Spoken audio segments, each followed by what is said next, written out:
evening. This is K. Balakrishna. Now we are going to speak about a small concept, that is strategic management, which is a subject by you. First of all, we have to know what is a strategy. Strategy is a long-term goal. Many people have many definitions, but to be particular, if we wanted to know really what the strategy is, we require an example of. Take an example of McDonald's or any Pizza Hut. They use number of strategies. I mean to say that I will list out 1 to 2 examples of strategies, then I will come to the definition of strategy.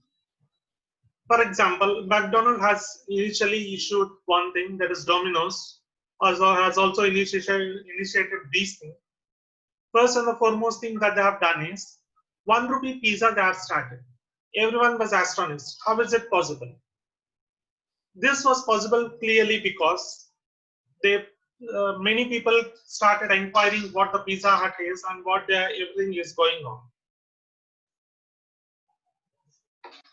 First of all, we have to know what is a strategy. A strategy is a long-term plan of action. చాలా మంది వరకు తెలియదు ఏంటంటే strategy definitions పుస్తకాల్లో చదువుకుంటే చాలా అనుకుంటాం. But here I wanted to say that మనం పుస్తకాల్లో చదివిన దానికంటే రియల్ టైమ్ ఎగ్జాంపుల్స్ నేర్చుకుంటేనే స్ట్రాటజీ మీద కంప్లీట్ గ్రిప్ వస్తుంది. ఏంటి real time examples? Dominoes what start చేశాడు. వాట్ ఈస్ ఎ స్ట్రాటజీ అనే వర్డ్ యూజ్ చేయగానే డామినోస్ గుర్తు రావాలి. డామినోస్ ఏం చేశాడు? ₹1 పిజ్జా అని చెప్పి సెల్ చేయడం స్టార్ట్ చేశాడు. That is the strategy. అది ఎలా వర్కౌట్ అవుతుందో చూద్దాం. For example he has kept about ₹1 pizza. అందరూ వచ్చారు ఎంక్వైరీస్ కోసం. ఎంక్వైరీస్ పెరిగింది, ఆటోమేటికల్ గా అక్కడ టైం పాస్ చేయడానికి వచ్చిన వాళ్ళు సేల్స్ కూడా పెరిగింది. ఈ ₹1 పిజ్జా ఎలా అంటే ఒక్కసారి వాడు ఎవరంటే 31 పిజ్జాస్ పై చేయండి, తర్వాత ₹1 అడిషనల్ గా పే చేయండి, మేము ఒక పిజ్జా ఫ్రీగా ఇస్తాము. This helped the companies in order to increase its brand reputation and awareness in the market. రెండోది ఏంటంటే ఇంకొక అదే కంపెనీ వాడు ఇంకొక స్ట్రాటజీ వాడు ఏంటి 14 మినిట్ ప్రిన్సిపల్ అని. ఆర్డర్ చేసిన తర్వాత 14 మినిట్స్ కల్లా పిజ్జా ఇంట్లో లేకపోతే ఫ్రీగా పిజ్జా డెలివర్ చేస్తాం. చాలా మంది పందెం కూడా వేసుకునేవాడు. 14 మినిట్స్ టైం పెట్టుకున్నాం, రాకపోతే ఇమీడియట్ కంప్లైంట్ చేద్దాం, మన మనీ మన బ్యాక్ తెచ్చుకున్నాం. అలా సేల్స్ కూడా హైప్ అయింది దానికి. అలా హైప్ అవటం వాడికి బర్డెన్ అవ్వచ్చు అని అనుకోవచ్చు. మీరు చాలా ఎక్కువ రిజెక్షన్స్ ఉంటే బర్డెన్ అవ్వచ్చు అని అనుకోవచ్చు. ఆ బర్డెన్ కూడా షేర్ చేసుకోకుండా ఉండటం కోసం ఏం చేశారంటే వాడు ఈ పిజ్జా హట్ లో బాయ్స్ ఉంటారు కదా, వీళ్ళకి ఇన్స్ట్రక్షన్ ఇచ్చేవాడు 14 మినిట్స్ లో కల్లా మీరు పిజ్జా డెలివర్ చేయకపోతే అది మీ అకౌంట్ నుంచి కంపెనీ అకౌంట్ ట్రాన్స్ఫర్ అవుతుంది. This is also one of the example for a strategy. అలాగే మనకి లలిత జ్యువెలర్స్ గుర్తుకొస్తుంది. లలిత జ్యువెలర్స్ ఏం చెప్తాడు? You did not pay ₹1 more for purchasing the goods, that is jewellery.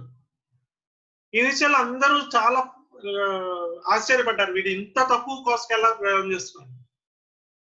Because he himself is the advertiser, no need to pay any brand ambassador cost. ఇలా ఏంటంటే వాడు అన్నిటికీ వాడే స్పెండ్ చేస్తున్నాడు, వాడే అడ్వర్టైజ్ చేస్తున్నాడు కాబట్టి he is becoming a big thing. Here now I wanted to say one thing. Strategy అనే దాన్ని పుస్తకాల్లో చూసి నేర్చుకునే దానికంటే రియల్ టైమ్ ఎగ్జాంపుల్స్ ద్వారా నేర్చుకోవటమే చాలా సేపు ఎక్కువ గుర్తుపెట్టుకోగలుగుతారు. కాబట్టి నేను ఫస్ట్ చాప్టర్ గా కార్పొరేట్ లెవెల్ స్ట్రాటజీస్ డీల్ చేస్తున్నాను. ఈ corporate level strategies, business level strategies, functional level strategies first చదవండి. చదివిన తర్వాత మీరు నెక్స్ట్ చాప్టర్స్కి వెళ్తే మీకు better uphold of the subject ఉంటుంది. As we already know that a strategy is a plan of action. అదొక్కటి గుర్తుపెట్టుకోండి చాలు. ఈ ప్లాన్ ఆఫ్ యాక్షన్ ఎందుకు అంటే మార్కెట్ షేర్ పెంచుకోవచ్చు, లేకపోతే జియో వాడు 100% ఫ్రీ అని చెప్పి లాంచ్ చేసింది. ఇది ఎందుకు? మార్కెట్ షేర్ పెంచుకోవడం కోసం. ఇది now Reliance is said to be the top second company in the world with the financial value. అంత స్టేజ్కి వెళ్ళగలిగాడంటే కేవలం 100% ఫ్రీ అనే ఆప్షన్తో. అక్కడ 100% ఫ్రీ అనే ఆప్షన్ ఇవ్వడం వల్ల వాడి షేర్ హోల్డర్ వెల్త్ మాక్సిమైజ్ అయ్యింది. ఇలా అంతా జరుగుతుందన్నమాట. ఇప్పుడు మనకి సబ్జెక్టులకు వచ్చేటప్పటికి ఏంటంటే ఫస్ట్ ఆఫ్ ఆల్ ఎన్ని లెవెల్స్ గా స్ట్రాటజీ క్లాసిఫై చేయబడింది. స్ట్రాటజీ అనేది 3 లెవెల్స్ గా క్లాసిఫై చేయబడింది. ఒకటి కార్పొరేట్ లెవెల్, రెండోది బిజినెస్ లెవెల్, మూడోది ఫంక్షన్ లెవెల్. అసలు కార్పొరేట్ లెవెల్ అంటే ఏంటి, బిజినెస్ లెవెల్ అంటే ఏంటి, ఫంక్షన్ లెవెల్ అంటే ఏంటి తర్వాత. First and the foremost thing is what is corporate level. Business run అవ్వటానికి ఇనిషియేట్ చేసే వాళ్ళు ఎవరు? CEOs, management of the organizations. ఈ CEOs, management of the organizations run చేస్తున్నారంటే వాళ్ళు 4 స్ట్రాటజీస్ యూజ్ చేస్తారు. Stability strategy, expansion strategy, retrenchment strategy, divestment strategy and combination strategy. ఈ 5 aspects ని మేజర్ గా కాంట్రిబ్యూట్ చేస్తూ ఉంటారు. ఈ 5 ఆస్పెక్ట్స్ ని కార్పొరేట్ లెవెల్ స్ట్రాటజీస్ అంటారు. In the next class, we will go across business level strategies. In the next class, we'll go across functional level strategies. Presently, today's topic is corporate level strategies. Any motto 5. What are they? Stability strategy, expansion strategy. Sometimes retrenchment and turnaround will be called as the same strategy, that is retrenchment strategy, combination strategy. These are the 4 major strategies used by any company at the corporate level.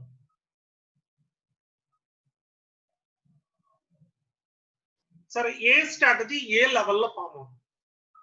First for example business కి ఏదైనా సరే ఒక 4 to 5 stages ఉంటాయి. ఒకటి introductory stage, business start అయినప్పుడు. రెండోది growth stage, business profits earn చేస్తాం. మూడోది మెచ్యూరిటీ స్టేజ్, అంటే ఏంటి, highest level of profit earn చేస్తాం. నాలుగోది డిక్లైన్ స్టేజ్, అంటే ఏంటి, లాసెస్ లో ఉన్నటువంటి కంపెనీ జాబ్ చేసే స్టేజ్ ని డిక్లైన్ స్టేజ్ అంటారు. ఎప్పుడైనా సరే ఇంట్రడక్టరీ స్టేజ్ లో పెనట్రేషన్ స్ట్రాటజీ యూస్ చేస్తారు. పెనట్రేషన్ అంటే ఏంటి, ఎగ్జిస్టింగ్ మార్కెట్ లో ఎగ్జిస్టింగ్ ప్రొడక్ట్స్ ద్వారా డీప్ గా వెళ్ళడం. ఇప్పుడు ఫర్ ఎగ్జాంపుల్ 70% ఆఫ్ అని ఎవడన్నా డిక్లేర్ చేశారు అనుకో, 70% ఆఫ్ అని డిక్లేర్ చేస్తున్నారు అంటే అర్థం ఏంటంటే వాడు ఒక మనిషి ఒక్క ప్రోడక్ట్ కొనేవాడు 70% ఆఫ్ అని చూడంగానే 4 to 5 products or even 10 to 15 different products, 10 to 15 products of the same kind buy చేస్తాడు. ఇలా ఏంటంటే వాడు ఒక్క పర్సన్ దగ్గర నుంచి ఎక్కువ సేల్ జనరేట్ చేయగలిగితే ఏమవుతుంది, వాడు మార్కెట్ లోకి ఈజీగా పెనట్రేట్ అవుతున్నాడు అని చెప్తున్నారు. మార్కెట్ పెనట్రేషన్ చేయడానికి ఒక్క స్ట్రాటజీ వాడతారు, దాన్ని డిస్కౌంట్ అంటారు. రెండోది గ్రోత్ స్టేజ్. గ్రోత్ స్టేజ్ లో ఎన్ని స్ట్రాటజీస్ వాడతారు?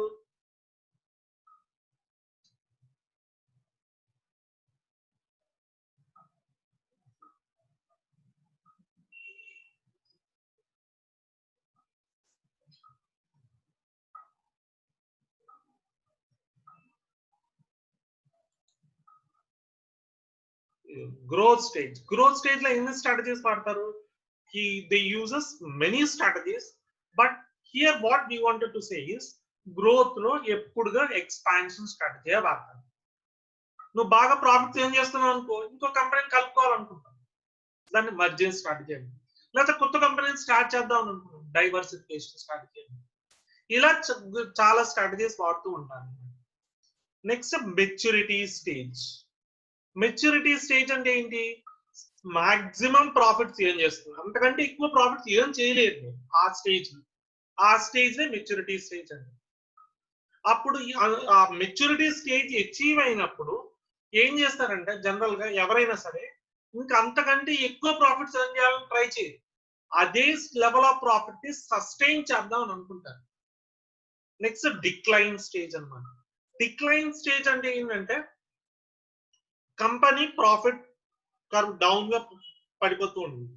అంటే ఏంటంటే కంపెనీ లాసెస్ ఎర్న్ చేయడం స్టార్ట్ అవుతూ ఉంటుంది. ఆ స్టేజ్ ని డిక్లైన్ స్టేజ్ అంటారు. ఇవి మొత్తం బిజినెస్ ఎక్స్పీరియన్స్ స్టేజెస్ అన్నిటిని introductory stage, growth, maturity, decline stage. ఈ 4 స్టేజెస్ ప్రతి బిజినెస్ లో ఏదో ఒక టైంలో ఎక్స్ప్లెయిన్ అవుతుంది. ఇంట్రడక్టరీ స్టేజ్ లోనేమో మార్కెట్ పెనట్రేషన్ వాడతాము, గ్రోత్ స్టేజ్ లో ఏమో ఎక్స్పాన్షన్ స్ట్రాటజీ వాడతాము, మెచ్యూరిటీ స్టేజ్ లో ఏమో స్టెబిలిటీ స్ట్రాటజీ వాడతాము, డిక్లైన్ స్టేజ్ లో ఏమో రిట్రెంచ్మెంట్ స్ట్రాటజీ వాడతాం. అసలు stability, expansion, retrenchment and combination strategy ఇవన్నీ ఏంటవి అనేవి నెక్స్ట్ ఫ్యూ మినిట్స్ లో మనం చూస్తాం.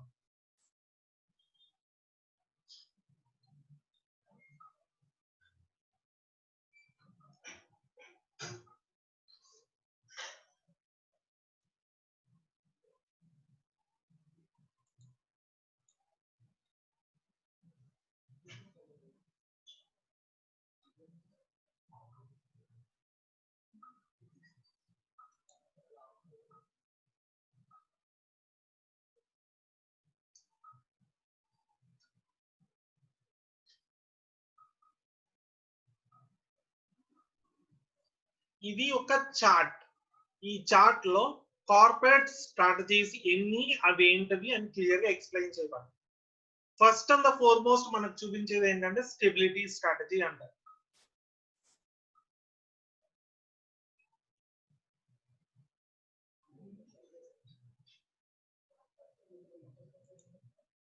ఒకటి స్టెబిలిటీ స్ట్రాటజీ అంటే ఏంటంటే ఎగ్జిస్టింగ్ ప్రాఫిట్స్ ఎంత ఉన్నాయి, ఎగ్జిస్టింగ్ లాస్ ఎంత ఉన్నాయి అవి చూసుకొని అలానే అదే వాళ్ళు యూజ్ చేసేటువంటి మెథడాలజీయే ఫాలో అవ్వే స్టేజ్ ని స్టెబిలిటీ స్ట్రాటజీ అంటారు.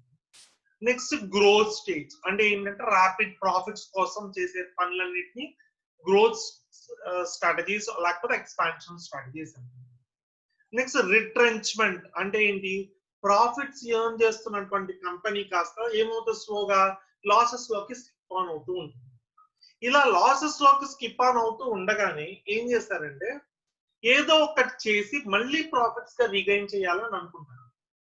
The process of converting a loss making company into a profit making company is called as retrenchment. ఆ లాస్ మేకింగ్ కంపెనీని మళ్ళీ ప్రాఫిట్ మేకింగ్ గా కన్వర్ట్ చేసే ప్రాసెస్ లో యూజ్ చేసే స్ట్రాటజీస్ ని రిట్రెంచ్మెంట్ స్ట్రాటజీస్ అంటారు. అలాగే మనకి కాంబినేషన్ స్ట్రాటజీస్ అంటారు. కాంబినేషన్ అంటే ఏంటంటే మోర్ దాన్ వన్ స్ట్రాటజీ ఒకసారి యూజ్ చేస్తాం. మోర్ దాన్ వన్ స్ట్రాటజీ అంటే ఏంటి, కొన్నిసార్లు స్టెబిలిటీ కమ్ రిట్రెంచ్మెంట్ వాడచ్చు, స్టెబిలిటీ కమ్ ఎక్స్పాన్షన్ వాడచ్చు, రిట్రెంచ్మెంట్ కమ్ ఎక్స్పాన్షన్ వాడచ్చు. ఇలా వాడిస్తాం అనమాట బేస్డ్ అపాన్ ద సిచ్యువేషన్. ఒక కంపెనీలో 2 యూనిట్లు ఉన్నాయి, ఒకటి బాగా ప్రాఫిట్స్ ఎర్న్ చేస్తుంది, అక్కడ మెచ్యూరిటీ వాడుతుంది. ఇంకో యూనిట్ ఉంది, దానివల్ల కంపెనీ క్లోజ్ చేసే పొజిషన్ వచ్చింది, లిక్విడేషన్ స్ట్రాటజీ వాడుతుంది, రిట్రెంచ్మెంట్. అలా ఏంటంటే ఒకే కంపెనీ ఒకే టైం నెంబర్ ఆఫ్ స్ట్రాటజీస్ ని యూజ్ చేయొచ్చు, తప్పేం లేదు. దాన్ని కాంబినేషన్ స్ట్రాటజీస్. నెక్స్ట్ జరిగే చాప్టర్ లో మనం ఇవన్నీ క్లియర్ గా డిస్కస్ చేస్తాము. That is today's class. We will discuss about what is stability strategy, what is expansion strategy, what is retrenchment strategy, and what is combination strategy. ఈ నాలుగిటిని ఏమంటారంటే corporate level strategies అంటారు.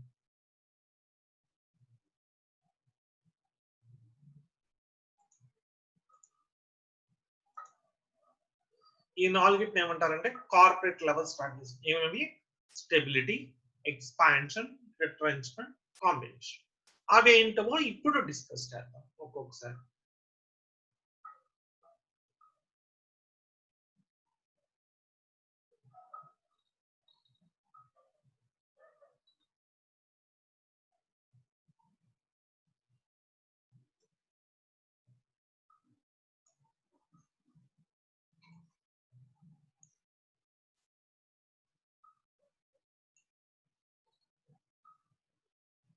First the stability strategy.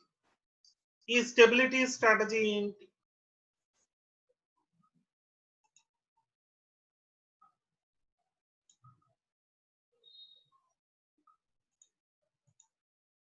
ఈ first the stability strategy. Corporate level strategies లో first the stability strategy. అసలు stability strategy అంటే ఏం చేయరా business లో అనేది ఒక బెనిఫిట్ ఆఫ్ డౌట్ వస్తుంది. అది రాంగ్ థింగ్. ఎగ్జిస్టింగ్ మెథడాలజీ ఏమైతే ఉందో అదే ఫాలో అవుతారు. No special changes are induced in to the business. అదే అన్నట్టు కరెంట్ బిజినెస్ లో ఏమైతే స్ట్రాటజీస్ వాడతారో అవే స్ట్రాటజీస్ ని కంటిన్యూ చేసేటువంటి corporate level strategy stability strategy. Next expansion strategy. Expansion strategy ఎందుకు వాడతారంటే కొత్తగా బిజినెస్ లోకి న్యూ బిజినెస్ లోకి ఎంటర్ అవుదాం అని అనుకున్నా, లేకపోతే న్యూ బిజినెస్ స్టార్ట్ చేద్దాం అని అనుకున్నా, లేకపోతే న్యూ బిజినెస్ ని దాన్ని కలుపుకుందాం అని అనుకున్నా, these all strategies will come under expansion strategy. Next retrenchment strategy. Retrenchment అంటే ఏంటంటే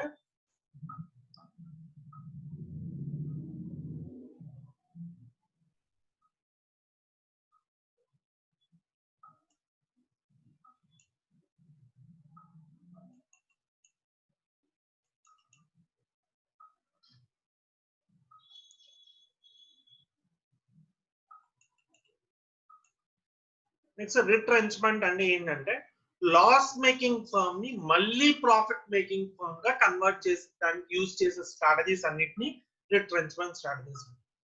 చిన్న ఎగ్జాంపుల్ తీసుకుందాం. Loss making company profit making convert చేయాలంటే ఏం చేయొచ్చు? ఎక్స్పెన్సెస్ తగ్గించుకోవచ్చు. ఎలా తగ్గించుకోవచ్చు? ప్యాకేజింగ్ కాస్ట్ లో తగ్గించుకోవచ్చు, ఎంప్లాయీస్ సాలరీస్ లో తగ్గించుకోవచ్చు, ఇట్లా ఏమైనా స్ట్రాటజీస్ వాడచ్చు. Last the combination strategy. Combination అంటే మోర్ దాన్ వన్ స్ట్రాటజీస్ ని యూజ్ చేసేదాన్ని కాంబినేషన్ స్ట్రాటజీ అంటారు. Now we'll go into detailed explanation regarding what each strategy is. First, the stability strategy అంటారు.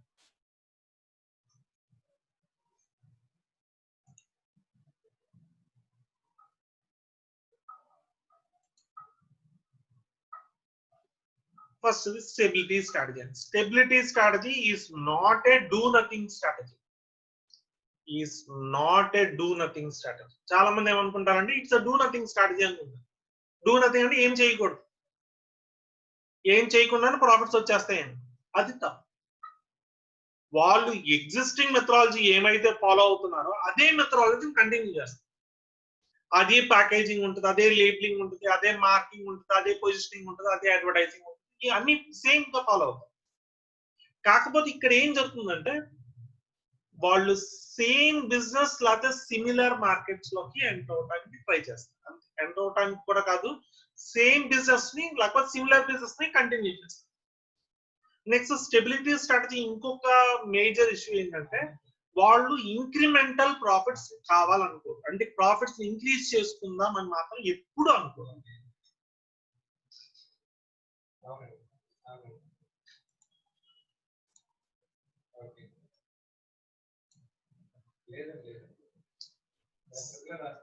Second the growth strategy.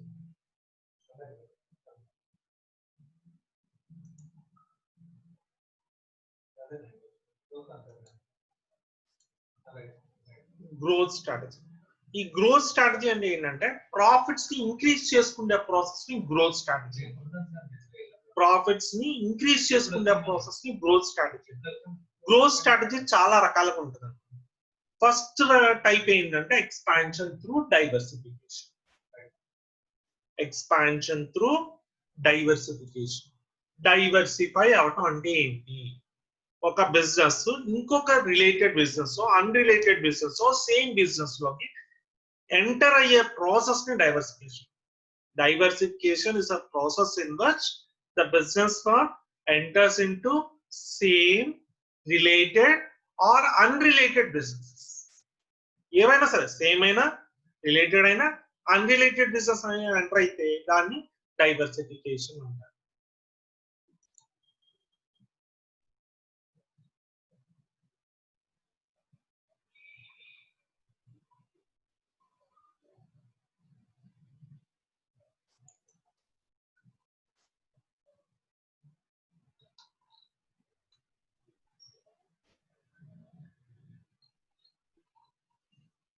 ఇక్కడ చూడండి, chart లో మీకు clear గా తెలుస్తుంది ఎలా డైవర్సిఫై అవుతారు.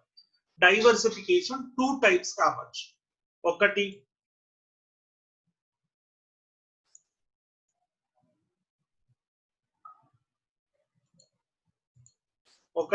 Diversification through intensification and diversification through other means. Intensification strategies ఏమేమి? Market penetration, market development, product development. ఈ మూడు, market penetration, market development, product development, ఇవి మూడింటిని ఇంటెన్సిఫికేషన్ స్ట్రాటజీస్ అంటారు. డైవర్సిఫికేషన్ స్ట్రాటజీస్ ఏంటివి? Vertically integrated, horizontally integrated, concentric, conglomerate. ఇవన్నీ తర్వాత వస్తాయి. ఫస్ట్ మీకు తెలియాలి ఏంటంటే డైవర్సిఫికేషన్ అంటే ఏంటి. డైవర్సిఫికేషన్ అంటే ఏంటి? ఎగ్జిస్టింగ్ బిజినెస్ ఫామ్ సేమ్ లేకపోతే రిలేటెడ్ లేకపోతే అన్రిలేటెడ్ మీన్స్ గా వెళ్ళే ప్రాసెస్ ని ఇంటెన్సిఫికేషన్, డైవర్సిఫికేషన్ త్రూ ఇంటెన్సిఫికేషన్ అంటారు. ఎలా అవుతుంది? మార్కెట్ పెనట్రేషన్ ఒకటి, మార్కెట్ డెవలప్మెంట్ ఒకటి, ప్రోడక్ట్ డెవలప్మెంట్. ఇప్పుడు మనం ఇంటెన్సిఫికేషన్ స్ట్రాటజీస్ ఏంటో చూద్దాం ఒకసారి.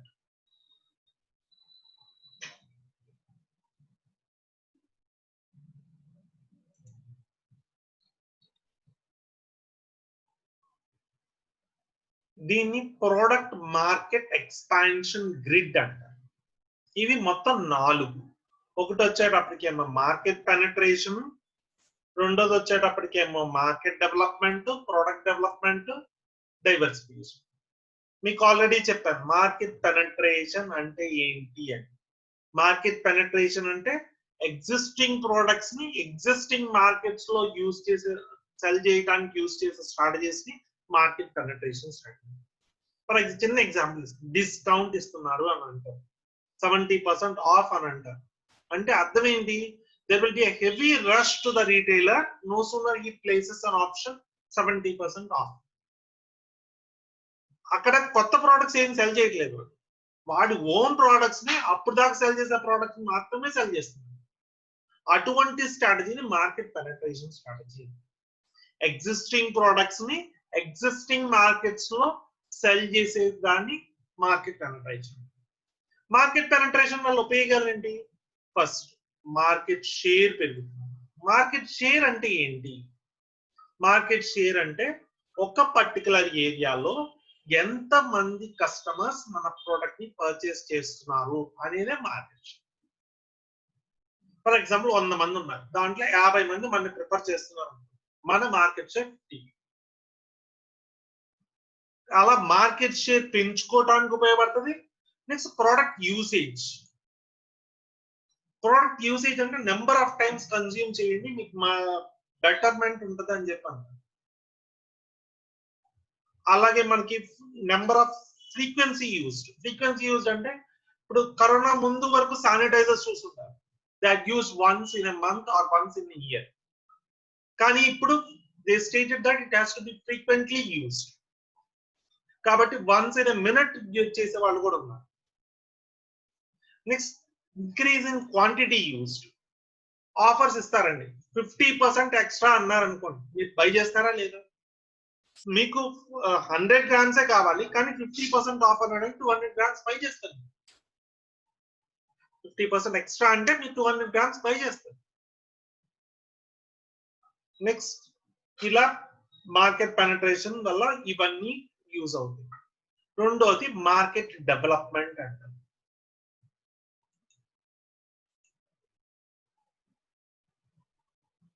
రెండోది మార్కెట్ డెవలప్మెంట్. మార్కెట్ డెవలప్మెంట్ అంటే కొత్త మార్కెట్స్ లోకి ఎంటర్, సేమ్ ప్రోడక్ట్ కానీ కొత్త మార్కెట్స్ లోకి ఎంటర్. ఫర్ ఎగ్జాంపుల్ ఆర్థోస్ తీసుకోండి. ఆర్థోస్ ఏం చేసింది? ఇనిషియల్ గా రూరల్ మార్కెట్ మాత్రమే ఎంటర్ అయింది. రూరల్ మార్కెట్ లో సక్సెస్ అయిన తర్వాత ఇప్పుడు అర్బన్ మార్కెట్ మెట్రోస్ కి వచ్చింది.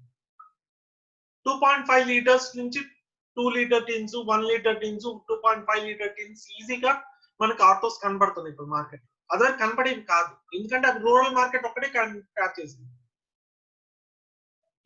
అంటే జాగ్రఫికల్ అంటే ఏంటి? స్టేట్ బౌండరీస్ అవ్వచ్చు కొన్ని. ఫర్ ఎగ్జాంపుల్ కొన్ని టెలికాం ఇండస్ట్రీ ఉంటుంది, కొంతవరకు డొమెస్టిక్ మార్కెట్ క్యాప్చర్ చేసిన తర్వాత ఇంటర్నేషనల్కి వెళ్దాం అని అలా అవ్వచ్చు. లేకపోతే రూరల్ నుంచి అర్బన్ మెట్రోస్ రావచ్చు ఆటోస్ లాగా. ఇలా ఏంటంటే కొత్త టార్గెట్ సెగ్మెంట్ ని కాన్సన్ట్రేట్ చేయాలి. నెక్స్ట్, బేసిక్ ఫీచర్ అంటే ఏంటంటే ఇక్కడ product development. Product development stage నే బేసిక్ ఫీచర్ స్టేజ్ అంటే ఒక ఫీచర్ ని మార్చడం, ఇంకో ప్రోడక్ట్ రిలీజ్ చేయాలి. ఐటెం రిలీజ్ అయింది, స్మాల్ ఫీచర్స్ చేంజ్ చేసి i20 రిలీజ్ చేశారు, స్మాల్ ఫీచర్స్ చేంజ్ చేసి i40 రిలీజ్ చేస్తున్నారు. ఇలా ఏంటంటే ఒక ఫీచర్ ఆల్టర్ చేస్తారు, కొత్త ప్రోడక్ట్ ని లాంచ్ చేస్తున్నారు.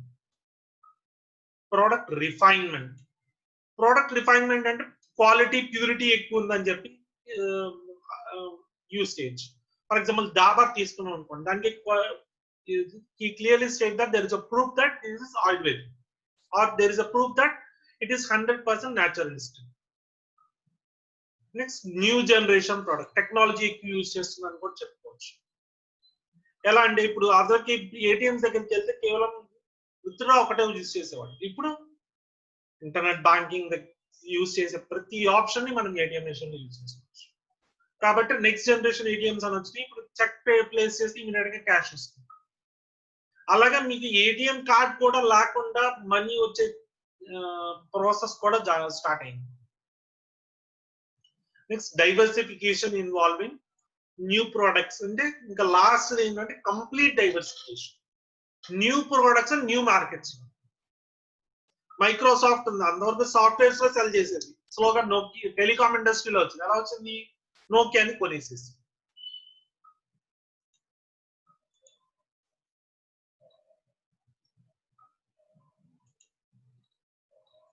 These are intensification strategies.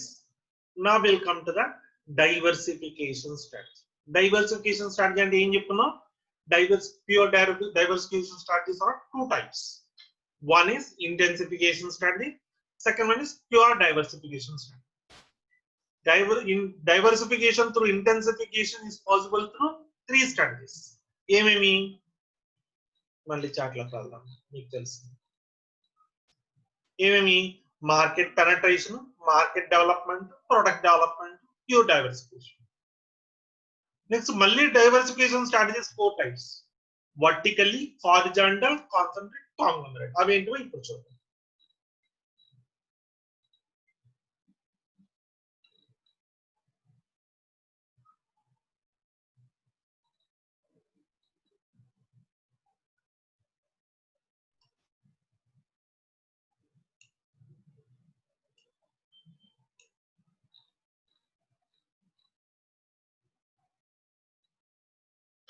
ఇక్కడ వచ్చేటప్పటికి first the vertically integrated diversification strategy.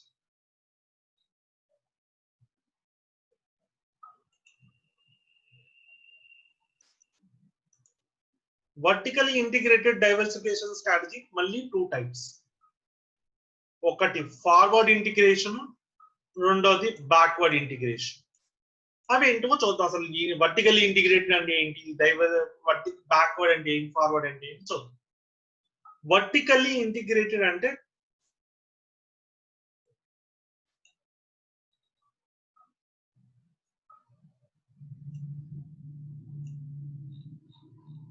ఇక్కడ గ్రాఫ్.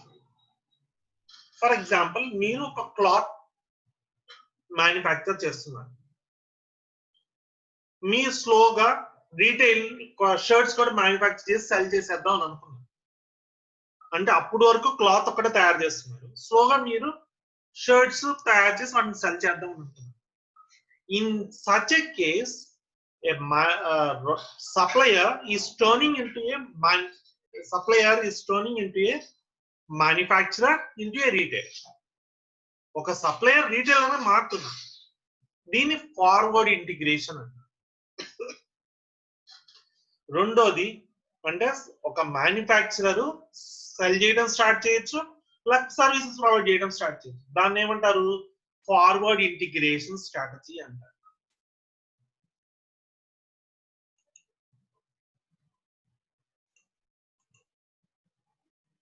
మ్యానుఫ్యాక్చరర్ సెల్ చేయొచ్చు, లేకపోతే సర్వీసెస్ ని ప్రొవైడ్ చేయొచ్చు. దాన్ని ఏమంటారు? ఫార్వర్డ్ ఇంటిగ్రేషన్ అంటారు. రెండోది ఏంటంటే బ్యాక్వర్డ్ ఇంటిగ్రేషన్. అంటే ఏంటి? మ్యానుఫ్యాక్చరర్ రా మెటీరియల్ ని తయారు చేయాలి. అప్పటి వరకు మీరు క్లాత్ ఇండస్ట్రీలో ఉన్నారు, సిల్క్ వామ్స్ దగ్గర నుంచి, సిల్క్ వామ్ వీవింగ్ ఇండస్ట్రీ దగ్గర నుంచి సిల్క్ తెచ్చుకుంటూ ఉంటారు. ఈ సిల్క్ ను కూడా మీరే తయారు చేసుకుందాం అని అనుకున్నారు అనుకోండి, అప్పుడు మిమ్మల్ని బ్యాక్వర్డ్ ఇంటిగ్రేషన్ అంటే ఏంటి? ఒక మ్యానుఫ్యాక్చరర్ సప్లయర్ అన్నమాట, రా మెటీరియల్ తయారు చేసుకోవాలి. మ్యానుఫ్యాక్చరర్ సెల్ చేస్తే ఫార్వర్డ్, మ్యానుఫ్యాక్చరర్ సప్లై చేస్తే బ్యాక్.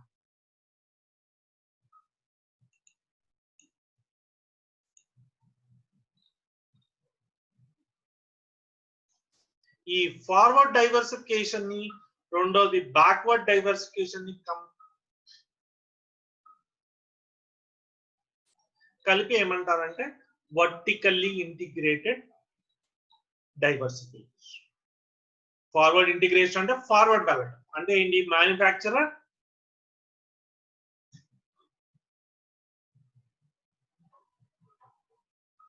ఇక్కడ పింక్ వచ్చింది,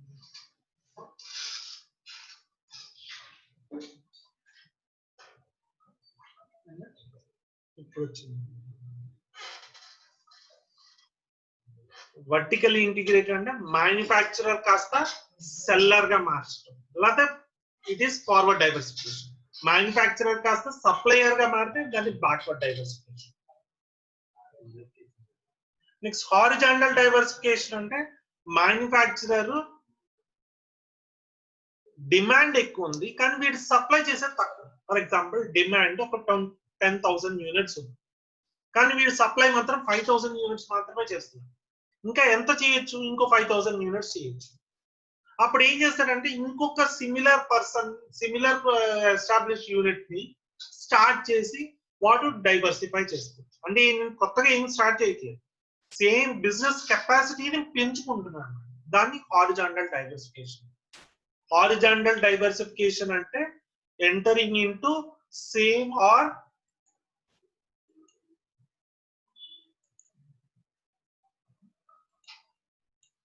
horizontal integrated diversification అంటే entering into same business unit by starting a new same unit is called as horizontal diversification.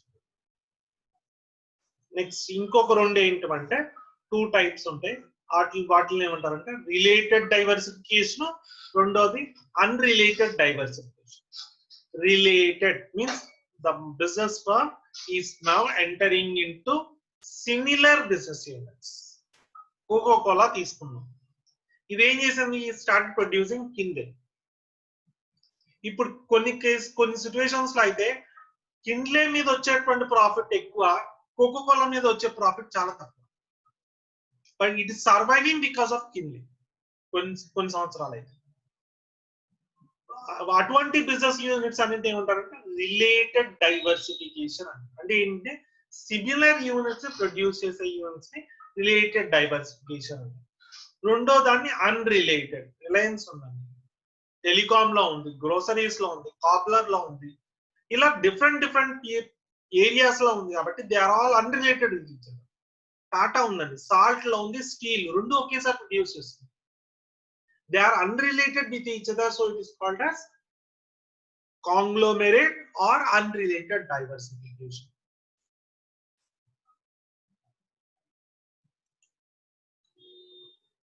ఈ రిలేటెడ్ డైవర్సిఫికేషన్ ని కాన్సెంట్రిక్ డైవర్సిఫికేషన్ అంటారు.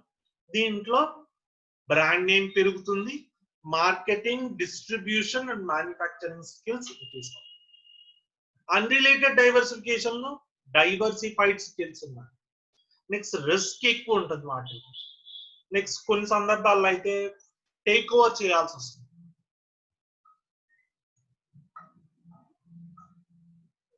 నెక్స్ట్ ఇప్పుడు వరకు నేర్చుకునేది expansion through intensification, second is expansion through diversification.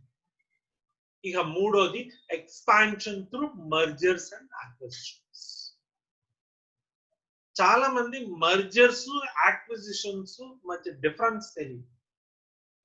Merger అంటే 2 units combine అయ్యి ఒక third unit form అవడం అంటారు. The same process also goes on with the acquisition.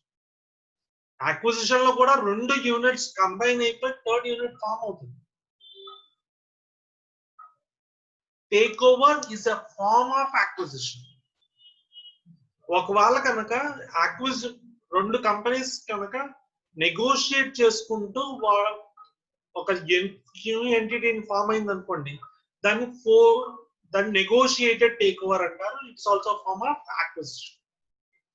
రెండు యూనిట్స్ కనుక కంబైన్ అయిపోయి ఒక యూనిట్ ఫోర్సిబుల్ గా షేర్స్ కొనేసేసి ఇంకో యూనిట్ లో కనుక ఫామ్ చేసింది అనుకోండి, that is also an acquisition by which takes place by force. That is called as hostile take over అండి. ఇక్కడ ఎందుకు చెప్తున్నానంటే చాలా మందికి డిఫరెన్షియేట్ చేసుకోవాలి మర్జర్, అక్విజిషన్. మర్జర్ అంటే ఏంటి? రెండు యూనిట్స్ కంబైన్ అయ్యి థర్డ్ యూనిట్ ఫామ్ అవుతుంది. ఫామ్ అయిన తర్వాత ఈ రెండు కంబైనింగ్ యూనిట్స్ వాటికి ఇండిపెండెంట్ ఎగ్జిస్టెన్స్ కోల్పోతాయి. అక్విజిషన్ లో కూడా రెండు యూనిట్స్ కంబైన్ అయ్యి థర్డ్ యూనిట్ ఫామ్ అవుతుంది. కానీ అక్విజిషన్ లో కేవలం మేనేజ్మెంట్ కంట్రోల్ లో మాత్రమే చేయండి. అదొక్కటి గుర్తుపెట్టుకోండి.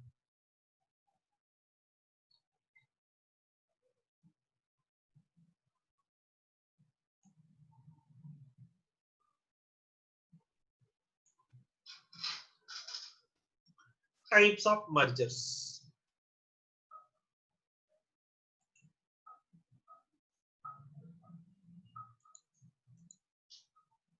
First, the horizontal merger. అంటే హారిజాంటల్ మర్జర్ అంటే ఒక యూనిట్ ఇంకో యూనిట్ తో కంబైన్ అవుతుంది, ఇంకో యూనిట్ ని కలిపేసుకుంది, కొనేస్తుంది. అంటే ఇన్ ఫ్యాక్ట్ ఇల్లిటరేట్ చెప్పుకోవాలనుకుంటే ఒక యూనిట్ ఇంకో unit కలుపుకుంటుంది. If there is a merger between two same unit, it's called as horizontal merger. Vertical merger ante manufacturer starts acquiring or merging with the supplier or a retailer. Supplier ni kanaka kalpeskunది అనుకోండి, దాన్ని backward merger అండి. అలా కాకుండా retailer కలిపేసుకుంది అనుకోండి, దాన్ని forward merger అండి. ఇక మూడోది congeneric merger. Congeneric merger or concentric merger అంటే ఏంటంటే there is a merger between two related units. Merging between a Coca-Cola plant and a Kinley plant can also be called as a concentric merger or concentric merger. It is also one of the form of diversification.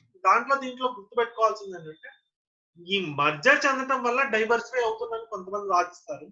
కొంతమంది ఏం చెప్తారంటే merging is an activity of grasping over the other unit, but diversifying is starting another unit.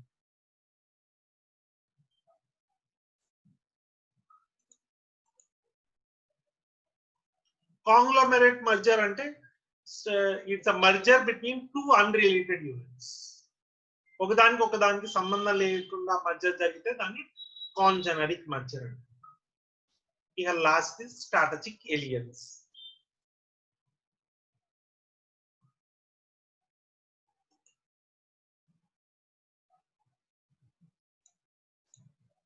Strategic alliance. Alliance అంటే ఏంటిది? రెండు మూడు combine అవటం, దాన్ని aliens అంటారు. The relationship may be in forms of monetary terms or in some non-monetary terms or in stakeholding terms or ఎలా అయినా అవ్వచ్చు. రిలేషన్షిప్ ఎస్టాబ్లిష్ అయితే రెండు ఫర్మ్స్ మధ్య దాన్ని ఏలియన్స్. ఈ ఏలియన్స్ ఎందుకోసం? రెండింటి ఒక డెవలప్మెంట్ కోసం అవ్వచ్చు, లేకపోతే ఒకటి ఫ్యూచర్ లో ప్రాఫిట్ ఉండొచ్చు అని అనుకోవచ్చు. ఏదో ఈ పర్పస్ ఏదైనా అవ్వచ్చు. కానీ ఒకవేళ కనుక రెండు యూనిట్స్ మధ్య మర్జింగ్ అనేది జరిగినట్లయితే, రెండు యూనిట్స్ మధ్య రిలేషన్షిప్, బాండేజ్, అగ్రిమెంట్ ఇట్లాంటివన్నీ ఏమైనా జరిగితే వాటిని ఏలియన్సెస్ అంటారు. ఈ ఏలియన్సెస్ జరగడం వల్ల ఏం జరుగుతుందంటే చాలా అడ్వాంటేజెస్ ఉన్నాయి. ఈ ఏలియన్సెస్ జరగడం వల్ల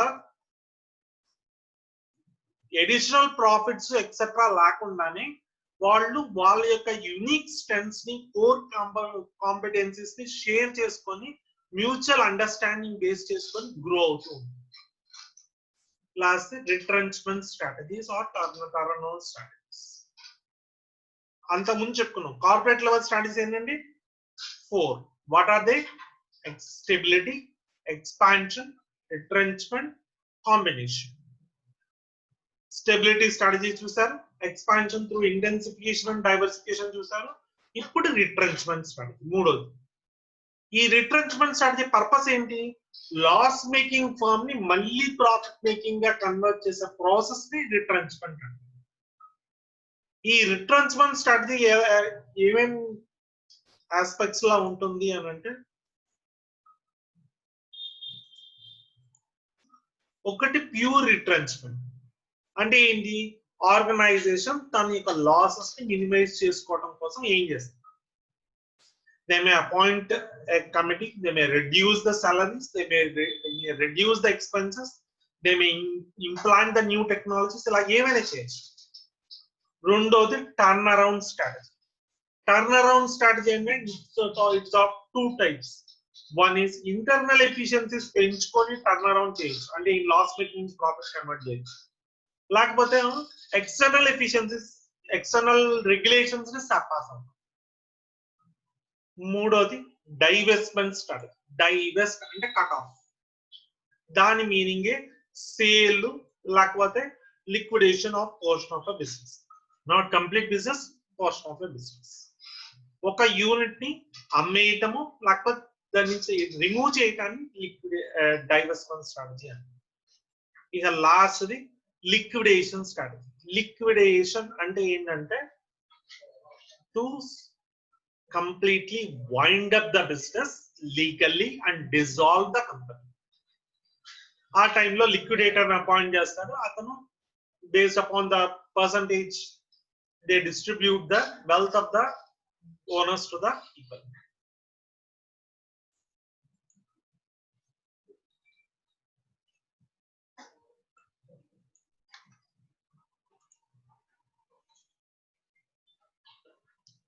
Now we'll come to the end of the chapter, that is combination strategy. కొన్ని సందర్భాల్లో స్టెబిలిటీ స్ట్రాటజీ ఒక్కటే వాడటానికి కుదరదు ఎక్స్పాన్షన్ ఒక్కటే వాడటానికి కుదరదు రిట్రెంచ్మెంట్ ఒక్కటే వాడటానికి కుదరదు basing upon the time of the company basing upon the stage of the company they use more than one forms అంటే ఏంటి కొన్నిసార్లు స్టెబిలిటీ ఎక్స్పాన్షన్ కలిపి వాడతారు కొన్నిసార్లు ఎక్స్పాన్షన్ రిట్రెంచ్మెంట్ కలిపి వాడతారు కొన్నిసార్లు retrenchment common and other ways follow ila more than one strategies ni follow same time lo kan follow aithe dani combination strategy in this chapter we have discussed about 4 corporate level strategies stability expansion retrenchment combination thank you